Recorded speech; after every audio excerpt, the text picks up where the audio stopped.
প্রিয় দর্শক আসসালামু আলাইকুম। পেছনে দেখতে পাচ্ছেন যে অসংখ্য মানুষ আহাজারি করছে।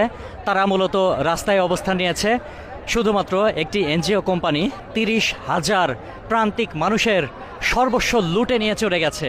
30,000 মানুষের জমানো অর্থ কয়েক শত কোটি টাকা তারা একেবারে লোপাট করে নিয়ে গেছে। এবং যে মানুষগুলোর অর্থগুলো লোপাট করে নিয়ে চলে গেল সেই মানুষগুলো একেবারে প্রান্তিক। কেউ রিক্সা চালায়, কেউ দিনমজুরি করে, কেউ অন্যের বাসায় কাজ করে, কেউ দেখা যাচ্ছে যে রাস্তায় কোনো কিছু টানে, মিন্তির কাজ করে, এরকম অনেক রকমের কাজ আছে। সবাই কিন্তু প্রান্তিক মানুষ। এই প্রান্তিক মানুষগুলোর টাকা পয়সাগুলো সব একেবারে নিয়ে চলে গেল। তারা একেবারে পথে বসে গেছে। আজকে তারা পথে নেমেছে, কিন্তু সত্যি সত্যি তাদের জীবনে একেবারে অভিশাপ নেমে চলে এসেছে। কারণ তারা টাকাগুলো জমাচ্ছিল, দীর্ঘদিন ধরে আসলে তাদেরকে ঘোরাচ্ছিল, এবং আজকে এই প্রতিষ্ঠানটা একেবারে চম্পট দিয়েছে, অর্থাৎ চলে গেছে, একেবারেই চলে গেছে। তারা এখন কি করবে কোনো দিশে খুঁজে পাচ্ছে না। তবে আপনাদের উদ্দেশ্যে একটা বার্তা, এটা কেন ঘটলো, কেন এমনটা হয়? নাম সর্বস্ব অসংখ্য কোম্পানি রয়েছে, অসংখ্য এনজিও রয়েছে, তারা মানুষকে প্রলোভন দেখায়। আর এই সকল অশিক্ষিত, অল্প শিক্ষিত মানুষগুলো তারা এই সকল লোভে আসলে পা দেয় যে অধিক লাভ হবে, অধিক টাকা পাওয়া যাবে। বছরের পর বছর ধরে আসলে তাদের কাছ থেকে টাকাগুলো সংগ্রহ করে। এবং এই যে অতি লোভে তাতি নষ্ট, এই অতি লোভের ফল কিন্তু এটা হয়েছে, তারা যদি আজকে ব্যাংকিং চ্যানেলে টাকা রাখতো, ব্যাংকে যদি ডিপিএস করতো, তাহলে তাদের এই ভোগান্তিটা অন্তত হতো না, তাদেরকে এভাবে প্রতারিত হতে হতো না। তাই আপনাদেরকে বলছি, যারা এই ভিডিওটি দেখবেন, দয়া করে আপনারা সকলের মাঝে এই বার্তাটা ছড়িয়ে দিতে পারেন।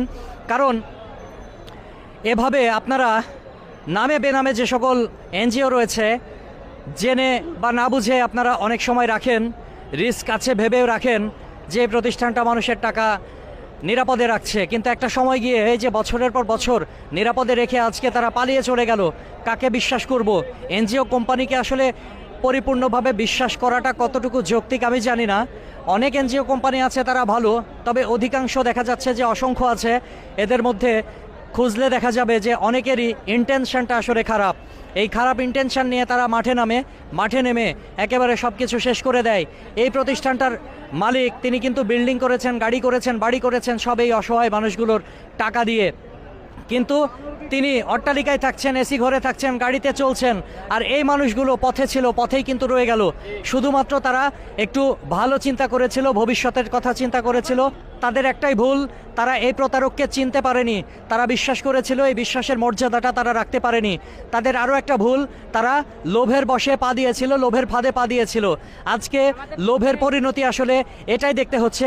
তাই দয়া করে আপনারা জেনে বুঝে তারপরে নিশ্চিত হয়ে আপনার গচ্ছিত অর্থ রাখবেন, তা না হলে কিন্তু এরকম মানুষের মতো অবস্থা আপনাদেরও হতে পারে। আমাদের লাভের জন্য রেখেছিলাম, আর কিন্তু আমরা বুঝতে পারি নাই। তারা বলছিল যে আমাদের সন্তানের খরচ দিবে, তারা বলছে আমাদের ফ্যামিলি চালাবে। তারপর আমাদের 1 শতক জমি দেখা যায় যে অন্য জায়গায় কিনতে গেলে আমরা 5 লাখ, ওরা কিনছে আমাদের কাছে 15,000 টাকায়। এভাবে দিনের পর দিন আমাদেরকে লোভ দেখিয়ে ওরা আমাদেরকে সর্বশান্ত করিয়েছে। আমাদেরকে লোভের ফলাফল দেখে এটা দিব সেটা দিব, লাভ বেশি দিব, এরকম করে আমাদের রাখাইছে টাকা। আর আজকে আমাদের পথে নামার এই পথে এই পরিণতি।